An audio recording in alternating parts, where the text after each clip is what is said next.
আসসালামু আলাইকুম গাইস, আপনারা সবাই কেমন আছেন? আশা করি আলহামদুলিল্লাহ সকলে অনেক বেশি ভালো আছেন। আজকে আমি শেয়ার করব আপনাদের সাথে আলু দিয়ে গরুর মাংসের ঝোল রেসিপি, যেটা রুটির সাথে খাইতে খুবই মজা, খুবই টেস্টি। আর আজকের ভিডিওটা সম্পূর্ণ আপনারা দেখতে থাকেন, আশা করি আপনাদের খুবই বেশি ভালো লাগবে। তাই সেক্ষেত্রে আমি প্রথমে মাংসটা পরিষ্কার করে ধুয়ে নিয়েছি।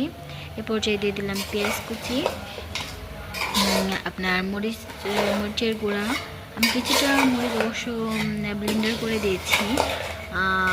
এখানে রসুন বাটা, আদা বাটা, মরিচ গুঁড়া, যাবতীয় গুঁড়ো মশলা দিয়ে আমি এটাকে আজকে মাখা করে রান্না করব।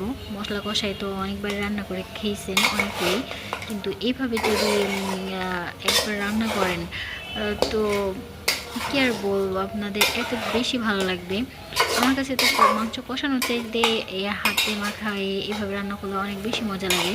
তো আজকে আমি হাত দিয়ে মাখাই নাই, আমি একটা খুন্তির সাহায্যে এটাকে নেড়ে চেড়ে নেবো কিছু সময়।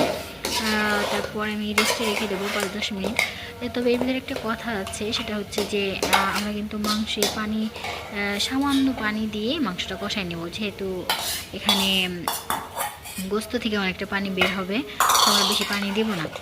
তো আমি এই পর্যায়ে কিছু সময় নেড়ে ভালো করে মিশিয়ে আমি গোস্তটা চুলোয় বসিয়ে দিলাম। কিছু সময় গোস্তটা নাড়াচাড়া করলাম, মশলাটা করলাম, দেখতে পারতেছেন কতটা পানি বের হয়েছে।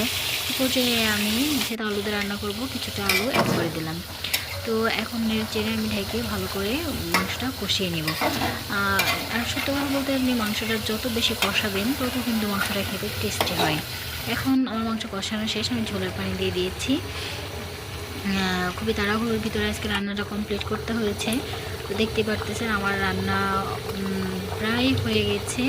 এখন আমি কিছুটা গরম মশলার গুঁড়ো অ্যাড করব, তারপর আমি লাগাই নিব। আমার রান্না শেষ আর কি, চুলাটা অফ করে দেবো। সকলে ভালো থাকবেন, আল্লাহ হাফেজ।